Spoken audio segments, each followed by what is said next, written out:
बोलिए परिवर्तनी महासाध्वी श्री राजमती जी महाराज की जय। अपनी आंखों के एक इशारे से अपनी आंखों के एक इशारे से मुरीदों के दुख दर्द दूर करते थे। अपनी आंखों के एक इशारे से मुरीदों के दुख दर्द दूर करते थे। ये जो गुरनी पन्ना थे ना, हर पत्थर को हीरा बनाने का दम रखते थे। ये जो गुरनी पन्ना थे ना, हर पत्थर को हीरा बनाने का दम रखते थे। सर्वप्रथम शासनपति श्रमण भगवान महावीर स्वामी के चरणों में मेरा कोटि कोटि नमन। उपरवर्तनी संथारा साधिका गुरनी श्री स्वर्ण कांता जी महाराज साहब की पावन पवित्र चरणाविंदों में हृदय की अपूर्ण आस्था के साथ कोटि कोटि आवंदन। उत्तर भारत परिवर्तनी महाश्रमणी शासन ज्योति मेरी जीवन रूपी नैया विखवैया गुरनी जी महाराज साहब के चरणों में कोटि कोटि वंदन, कोटि कोटि नमन। भारत सिंह ने परम विदुषी गुरनी तुल्या महासाध्वी डॉक्टर श्री अर्चना जी महाराज साहब, प्रवचन प्रभाविका महासाध्वी श्री श्रेष्ठा जी महाराज साहब के चरणों में कोटि कोटि वंदन, कोटि कोटि नमन। स्थानांक सूत्र के अंदर प्रभु वीर ने 4 तरह के व्यक्तियों की चर्चा की है। पहले वो व्यक्ति जो शेर की तरह घर से निकलते हैं संयम मार्ग पर चलने के लिए और शेर की तरह ही संयम का पालन करते हैं। दूसरे वो व्यक्ति होते हैं जो घर से शेर की तरह निकलते हैं पर गीदड़ की तरह वो संयम का पालन करते हैं। और तीसरे वो व्यक्ति होते हैं जो गीदड़ की तरह निकलते हैं पर शेर की तरह संयम का पालन करते हैं। और चौथी वो व्यक्ति जो गीदड़ की तरह निकलते हैं और गीदड़ की तरह ही जो संयम का पालन करते हैं। आज जिस महासाध्वी जी का हम पुण्य स्मृति दिवस मना रहे हैं, वो महासाध्वी कैसे थे?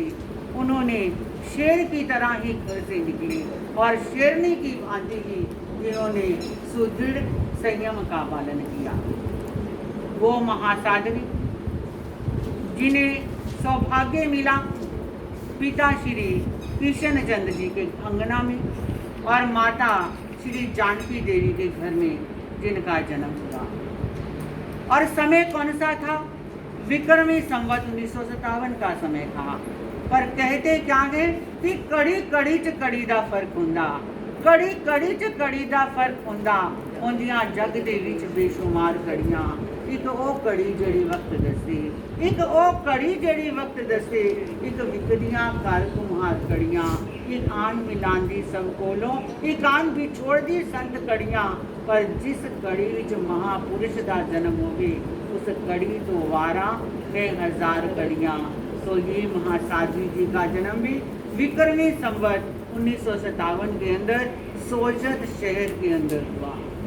बंधुओं, जगह का कोई महत्व नहीं कि किस जगह पे जन्म होता है, महत्व क्या होता है कि उसका कर्म क्या होता है। जैसे एक बार एक दार्शनिक एक गांव में पहुंचा। अब क्या देखा, छोटे छोटे बच्चे खेल रहे थे। एक बच्चे से पूछ लिया कि अरे बेटा, क्या तुम्हारे इस गांव के अंदर किसी बड़े ने जन्म लिया है? तो बच्चा बड़ी मासूमियत से बोला, अरे नहीं अंकल, यहाँ किसी बड़े ने जन्म नहीं लिया। यहाँ किसने जन्म लिया? यहाँ बच्चे ने जन्म लिया है। यानी यहाँ बच्चे की जन्मते हैं। बच्चे की मासूमियत, वो सरलता बिल्कुल सही थी कि बच्चे ही जन्म लेते हैं। पर वो बच्चे जब अच्छे काम करते हैं, जब साधना पथ पर निकलते हैं, जब स्व पर कल्याण में रत हो जाते हैं, तो वो क्या बन जाते हैं? वो बच्चे ही बड़े बन जाते हैं, वो बच्चे ही महापुरुष बन जाते हैं। तो हमारी महासाध्वी जी के जीवन के अंदर भी यही घटित हुआ। और देखिए, उस महासाध्वी ने दीक्षा कौन सी उम्र में ली? 9 वर्ष की नन्ही अवस्था। अरे वो नन्ही अवस्था जब बच्चे का मन खेल कूद में रमण करता है, इधर उधर घूमने में रमण करता है। पर उस छोटे से 9 वर्ष के बच्चे ने क्या किया?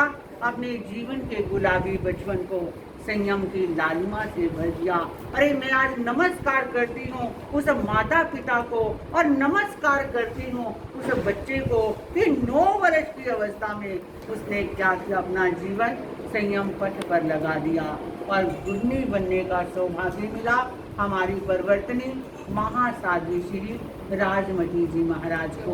अरे वो राजमती जी महाराज की द्वितीय शिष्या बनी, और मैं तो कहूँगी कि उन्होंने अद्वितीय बनकर अपने नाम को, अपने गुरुओं के नाम को रोशन किया। और उनके जीवन के अंदर बहुत गुण थे, गुणों का गुलदस्ता था उनका जीवन। और एक दो गुण मैं ज़रूर बताना चाहती हूँ। पहला उनके अंदर गुण कि उन्हें अपने गुरनी से अनुशासन विरासत में मिला था। उनके जीवन के अंदर बड़ा अनुशासन था, और वही अनुशासन उन्होंने अपनी शिष्याओं को दिया। आज हम देखते हैं हमारे सामने भारत सेनी डॉक्टर श्री अर्चना जी महाराज बैठे हैं। इनका अनुशासन भी हम देख रहे हैं, इनका ज्ञान भी देख रहे हैं, और इनके ज्ञान के अंदर हम भी क्या हो रहे हैं, हम भी स्नात हो रहे हैं। तो ऐसी वो गुरुवर्या जिनके जीवन में साधना रग रग के अंदर समाई हुई थी। और एक उनका बहुत गुण जो बाहर से दिखाई देता था, कहते हैं उनके अंदर, उनके जीवन में उनके बाहरी रूप राम को देखें तो वो रूप संपदा के इतने थे, इतने रूपवती थे, इतने वो सुंदर थे कि कहते हैं जैसे छोटी हमारी वैरागन ने कहा कि जहाँ वो बैठ जाते थे वहाँ बिजली जगाने की भी ज़रूरत नहीं होती थी। यानी इतने वो सुंदर थे, लेकिन बाहरी सुंदरता के साथ साथ जीवन के अंदर आंतरिक सुंदरता भी थी।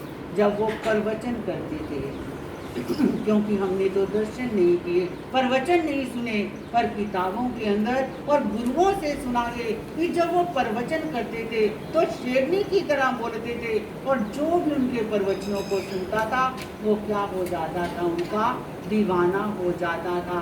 तो ऐसी महासाध्वी जी का आज हमें क्या मिल रहा है, पुण्य स्मृति दिवस मनाने का सुअवसर हमारी भारत भूमि डॉक्टर श्री अर्चना जी महाराज की बदौलत मिल रहा है, क्योंकि ये उनके गुरनी मैया में अरे ऐसे गुरु हैं जिन्होंने इनके जीवन को तराशा।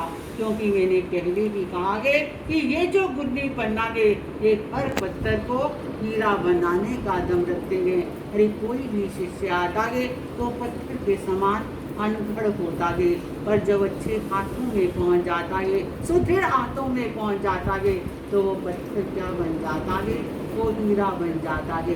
तो हमने पन्ना देवी जी महाराज के दर्शन नहीं किए, पर हम महाराज साहब को देखते हैं कि कैसे इनके जीवन में ज्ञान की गंगा है, अरे कैसे इनके जीवन में चरित्र की उज्ज्वलता है, और कैसे इनके जीवन में अपने गुरुओं के प्रति, अपने धर्म के प्रति एक दृढ़ आस्था है। तो इन्हें ये कहाँ से मिला, ये अपनी गुरनी मैया गुरनी श्री पन्ना देवी जी महाराज के चरणों में मिला। तो आज उनका पुण्य स्मृति दिवस है। मैं अपनी ओर से गुरनी जी महाराज की तरफ से उस महासाध्वी जी के चरणों में अपने श्रद्धा सुमन समर्पित करती हूँ कि वो जहाँ कहीं भी विराजमान है हमारे ऊपर भी अपना वज्र हस्त रखें, अपना आशीर्वाद रखें, ताकि हम भी अपने संयम की यात्रा में उत्तर उत्तर विधि करते हुए साधना पथ पर आगे ही आगे बढ़ते चले जाएं। इन्हीं मंगल भावों के साथ ओम हर्ष हर्ष जय जय।